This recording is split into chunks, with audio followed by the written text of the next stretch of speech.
لا إله إلا الله محمد رسول الله عليه صلاة الله وآله والأحبة. إن الحمد لله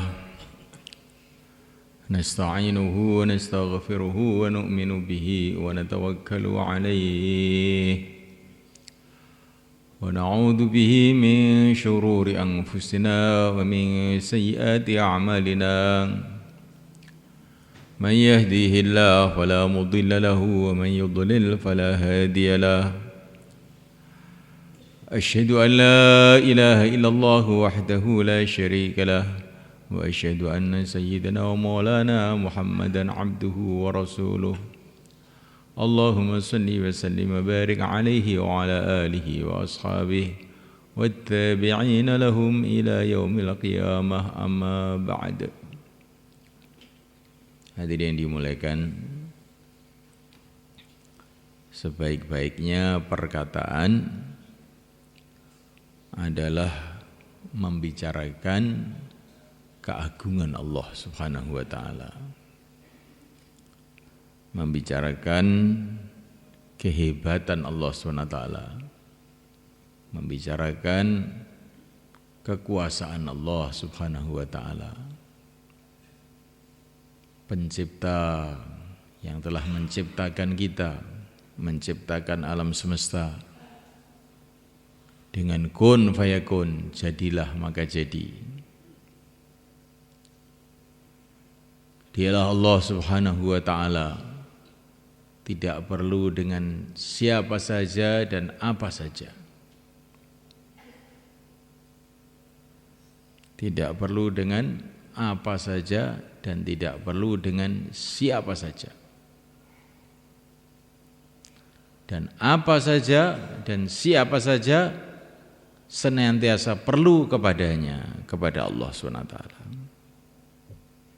Allah tidak perlu dengan siapa saja dan apa saja, dan siapa saja dan apa saja perlu kepadanya.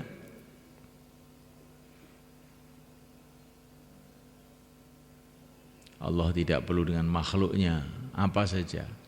Allah tidak perlu dengan tempat. Allah tidak perlu dengan keadaan apa saja. Tidak perlu dengan manusia, tidak perlu dengan malaikat, tidak perlu dengan langit, tidak perlu dengan bumi. Dialah yang menciptakan langit, menciptakan bumi, dan menciptakan segala-galanya.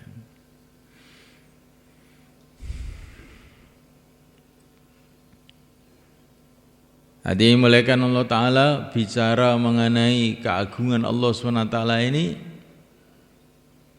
adalah bagian dari zikrullah. Bicara mengenai keagungan Allah itu bagian daripada zikir. Sedangkan zikir itu wala zikrullahi akbar, sebesar-besarnya amalan.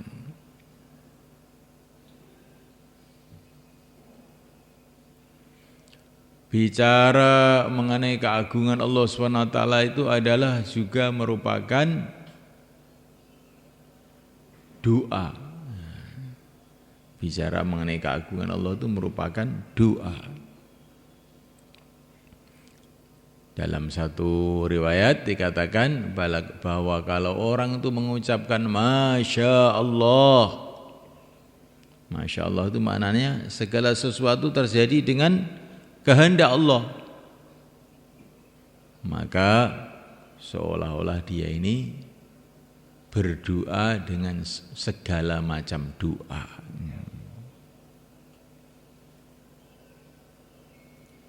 Dibicara mengenai keagungan Allah itu adalah merupakan doa. Maka para nabi, para rasul kalau menghadapi masalah-masalah yang berat, maka mereka ini senantiasa bicara keagungan Allah SWT. Bicara mengenai keagungan Allah SWT juga merupakan dakwah. Dan dakwah ini adalah asbab hidayah untuk yang dakwah sendiri dan untuk orang lain.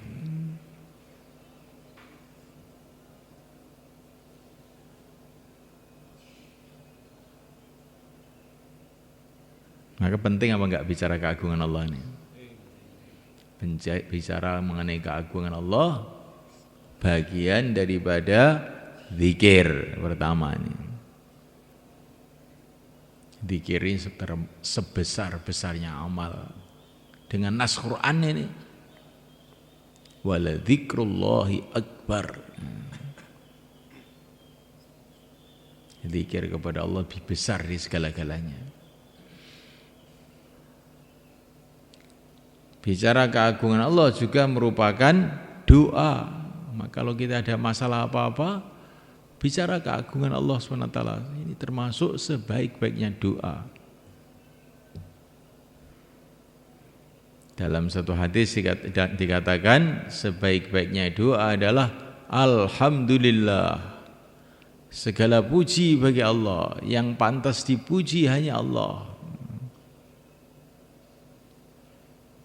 Karena dialah yang maha sempurna, dialah yang maha kuasa, dialah yang menciptakan segala-galanya.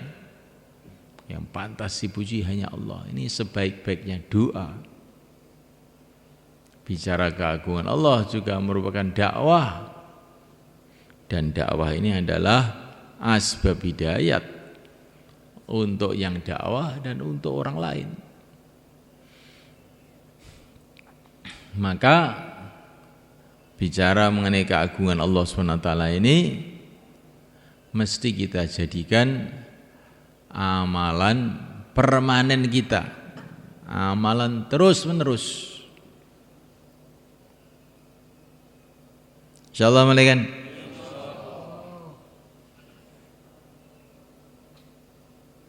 Syekh Abdul Wahab menyarankan sehari semalam paling sedikit 25 kali. Baik waktu kamu keluar atau waktu di rumah, waktu di mana saja. Biasakan bicara keagungan Allah.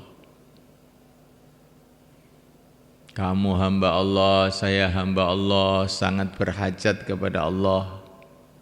Setiap detik kita berhajat kepada Allah. Satu detik saja kita tidak ditolong oleh Allah, kita akan hancur. Satu detik saja jantung kita tidak ditolong oleh Allah, berhenti.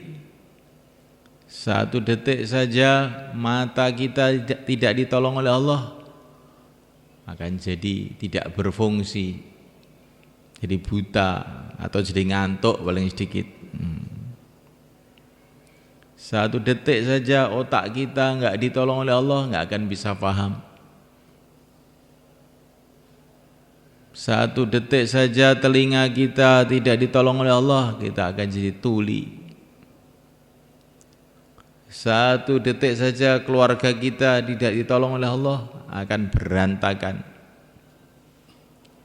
Satu detik saja usaha kita tidak ditolong oleh Allah, akan gagal. Matahari tidak ditolong oleh Allah, satu detik saja akan hancur. Planet-planet, bulan-bulan, bintang-bintang enggak ditolong oleh Allah, satu detik saja akan rontok. La ilaha illallah. Ini contohnya bicara keagungan Allah. Yang berkuasa hanya Allah. Raja-raja tidak berkuasa. Yang berkuasa adalah yang menciptakan raja-raja. Rakyat tidak berkuasa, yang berkuasa yang menciptakan rakyat. Benda-benda tidak bisa mendatangkan bahaya, tidak bisa mendatangkan manfaat. Yang mendatangkan manfaat, bahaya adalah yang menciptakan benda-benda. Apa yang kita lihat dari benda, hakikatnya dari yang menciptakan benda. Apa yang kita lihat dari manusia, hakikatnya dari yang menciptakan manusia.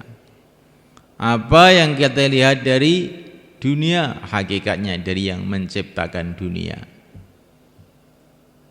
La ilaha illallah. Ini terus diulang-ulang ini. Sehari semalam paling sedikit 25 kali. Nanti kamu akan rasakan bagaimana perubahan hati itu akan terjadi. Pertama kali kita dengarkan, setelah itu kita sampaikan lagi dan lagi, lagi dan lagi.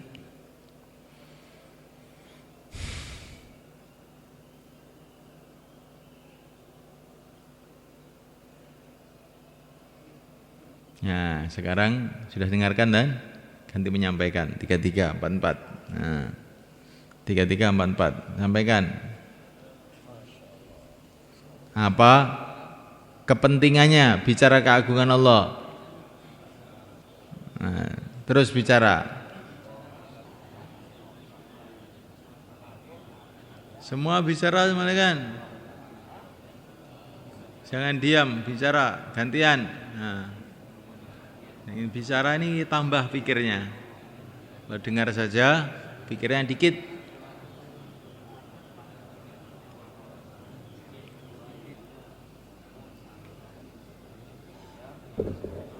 Qabalallah, jazakumullah, masya Allah.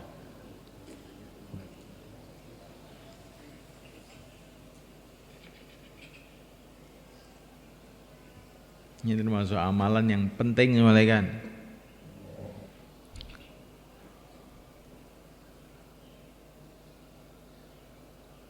Bicara mengenai keagungan Allah. Bicara itu walaupun umpama seumpama orang itu imannya itu sudah tinggi sekali, tapi bicara itu juga tetap saja harus. Seperti ceritanya Nabi Sulaiman. Nabi Sulaiman seorang nabi, seorang rasul. Imannya itu sudah sampai ke atas langit sebetulnya. Tapi ketika beliau punya program, beliau tidak mengucapkan insya Allah, langsung dapat peringatan berat dari Allah. Programnya gagal. Nah, programnya gagal. Padahal ini hatinya seorang nabi nggak bisa dibayangkan. Ya. Kalau imannya seluruh manusia ini dikumpulkan jadi satu, nggak ada apa-apanya dibanding imannya nabi. Ya, Nabi Sulaiman nabi rasul punya program, beliau tidak mengucapkan insya Allah, langsung programnya gagal. Bahkan Sayyidul Anbiya, pimpinan seluruh nabi, kalau imannya seluruh nabi dikumpulkan masih kalah dengan imannya yang mulia Nabi Agung Muhammad SAW. Ketika beliau punya program, beliau tidak mengucapkan insya Allah, langsung programnya ditunda oleh Allah sampai 18 hari. Yang mestinya itu hari itu jadi, tahu itu diundur. Dan dapat peringatan, wala taqulanna li syai'in inni fa'ilun dzalika ghada illa ayyasha Allah. Jangan sekali-kali kamu mengatakan besok saya buat begini tanpa insya Allah. Insya Allah itu bagian dari bicara mengenai keagungan Allah.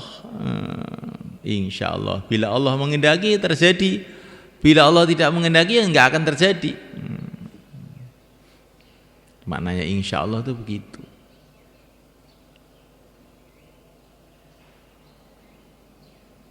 Makanya kalau kita punya niat apa-apa, kita ucapkan insya Allah. Maksudnya insya Allah itu bukan kok terus sak maunya sendiri tidak dikerjakan begitu, tidak. Insya Allah itu bicara keagungan Allah agar Allah memberkati, memudahkan niat kita. Maksudnya begitu. Agar Allah memudahkan, memberkati niat kita. Para ulama mengatakan apa saja yang kamu mulai dengan mengingat Allah, menyebut Allah, nanti barokahnya sempurna. Apa saja yang tidak kamu mulai dengan menyebut Allah, mengingat Allah, nanti kalaupun ada kebaikannya tidak sempurna, buntung, putus di tengah jalan, gak sempurna. Maka kita mau apa saja, usaha apa saja, usaha dunia, usaha agama, dimulai dengan bicara mengenai keagungan Allah. Keluar rumah, bismillah tawakkaltu 'ala Allah, la haula wala quwwata illa billah. Bismillah dengan menyebut Allah, tawakkaltu 'ala Allah, aku bergantung kepada Allah, la haula wala quwwata illa billah, tidak ada usaha, tidak ada kekuatan tanpa Allah. Kalau kita keluar rumah dengan mengucapkan itu, maka para malaikat mengatakan, hudita wa kufita, kamu sudah dapat hidayat dan kamu akan dicukupi oleh Allah. Itu harus bunyi. Hati juga harus, penting ini. Kalau lisan saja hatinya itu lalai, maka ini juga robot namanya. Hatinya ingat, lisannya tidak bicara, ini juga tidak sempurna. Tidak sempurna. Harus hatinya dan lisannya juga. Insyaallah malaikat.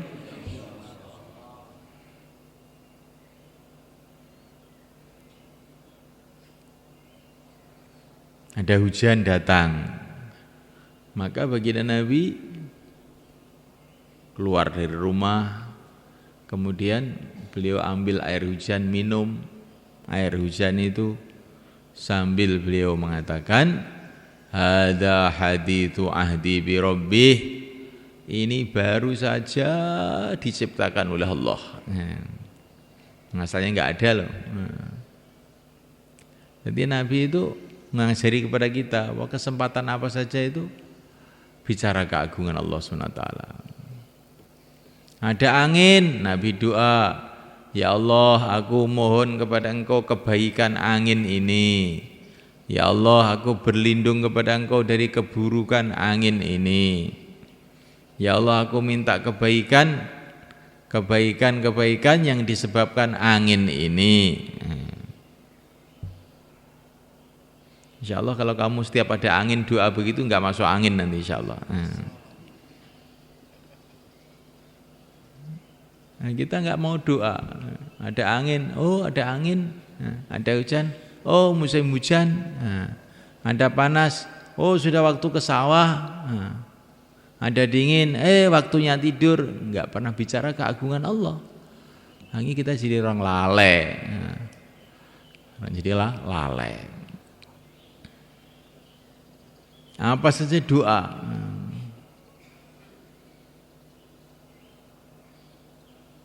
Terbit matahari doa, ya Allah, Engkaulah yang Engkau telah menerbitkan matahari. Engkaulah yang telah mendatangkan hari baru kepada aku. Ya Allah, tolonglah pada hari baru ini, 1 Rajab ini, untuk amal ridhamu, menjauhi perkara-perkara yang tidak baik. Nanti kalau malam datang, ya Allah, ini malam Engkau yang mendatangkan. Tolonglah aku dalam malam ini untuk berbuat semua kebaikan, menjauhi keburukan. Insyaallah malaikat. Gitu. Melihat apa saja doa. Melihat apa saja doa. Masuk rumah doa. Allahumma inni as'aluka khairal maulij wa khairal makhraj. Ya Allah, aku minta kepada Engkau masuk rumah baik, keluar rumah baik. Insyaallah nanti enggak berantem sama istrinya, ya kan. Nah, masuk rumah enggak pakai doa, dengan lalai, akhirnya masalah di rumah.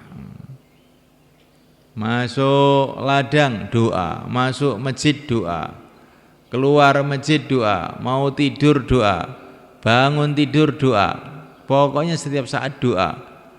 Kalau orang itu paham bahwa dia senantiasa perlu dengan pertolongan Allah kapan saja, maka dia akan kapan saja doa.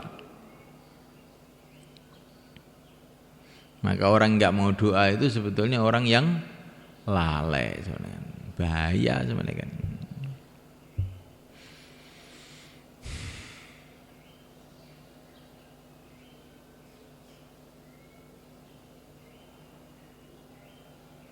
Nah, oleh karena Allah SWT bicara keagungan Allah. Kemudian yang kedua, taklim.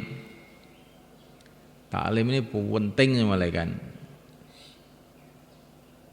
Karena taklim ini untuk menyambungkan kita dengan baginda Rasulullah SAW, menyambungkan kita dengan kehidupan para sahabat, menyambungkan kita dengan para ulama, para aulia. Kalau orang itu enggak taklim sungguh-sungguh, nanti tahu-tahu bingung di tengah jalan. Enggak ada pemandunya, bingung di tengah jalan. Maka taklim ini penting, jangan sampai tidak taklim. Walaupun sudah lama, orang lama, justru orang lama itu harus taklim. Maka diceritakan dalam satu hadis, Dajjal akan masuk Madinah. Tapi enggak bisa karena Madinah dijaga oleh para malaikat. Kemudian ada seorang pemuda dari Madinah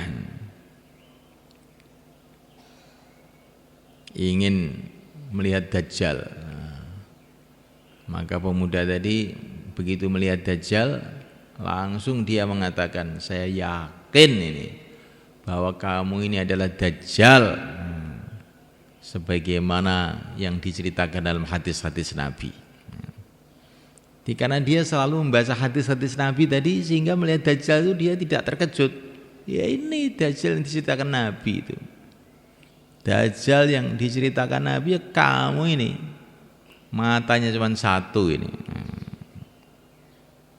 Kalau kamu itu Tuhan, mestinya memperbaiki matanya ya bisa.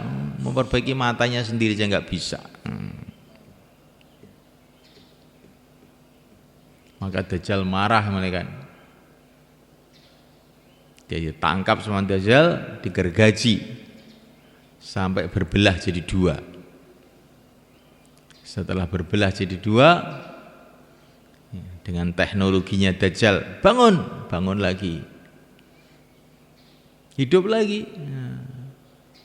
Setelah hidup lagi dia tersenyum-senyum. Saya sekarang tambah yakin kalau kamu ini Dajjal, katanya. Karena Nabi dulu pernah bercerita begini dalam hadis-hadisnya. Dajjal itu membelah orang kemudian dihidupkan lagi. Maka Dajjal marah lagi, mau disembelih sama Dajjal. Tapi ternyata tangannya Dajjal sudah loyo, lemes, gak kuat. Menghadapi orang ahli yakin itu gak kuat Dajjal itu. Ya, termasuk sumbernya yakin itu taklim itu semua kan. Sumbernya yakin termasuk taklim itu. Maka Maulana Umar rahimahullah itu cerita, saya dulu pernah naik pesawat mau ke Perancis. Di pesawat itu banyak wanita-wanita yang macam-macam gitu. Maka saya nangis. Saya teringat hadis Nabi, nanti akhir zaman akan ada wanita-wanita yang sanggulnya besar-besar kayak punuh unta, yang kalau berjalan megal-megol, kasiyatun ariyat, dia berpakaian tapi seperti telanjang.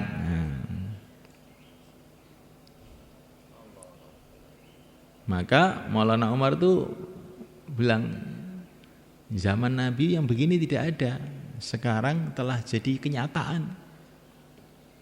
Maka kata-kata Nabi itu berarti benar, nyata. Maka kata-kata Nabi mengenai kubur juga pasti benar.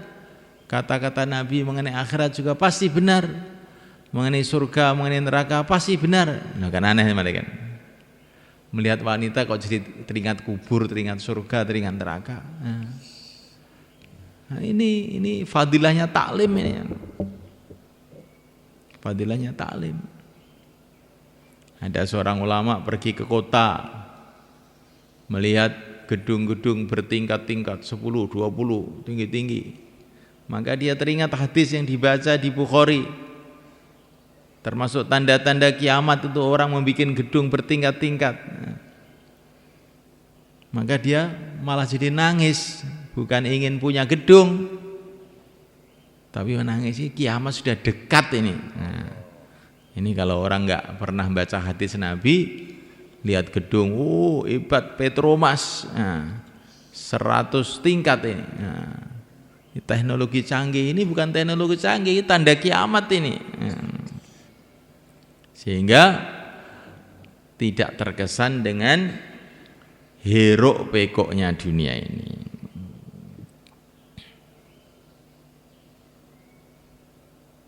Semuanya melihat orang, mendengarkan bayan, tidur. Kalau orang ahli taklim dia tidak terkesan. Memang itu akhir zaman begitu. Akhir zaman itu kalau orang diajak bicara agama tidur, kalau diajak bicara dunia melek. Itu ada hadis. Hadis apa? Hadis Temboro. Bukan hadis Nabi, hadis Temboro. Tapi kenyataan itu.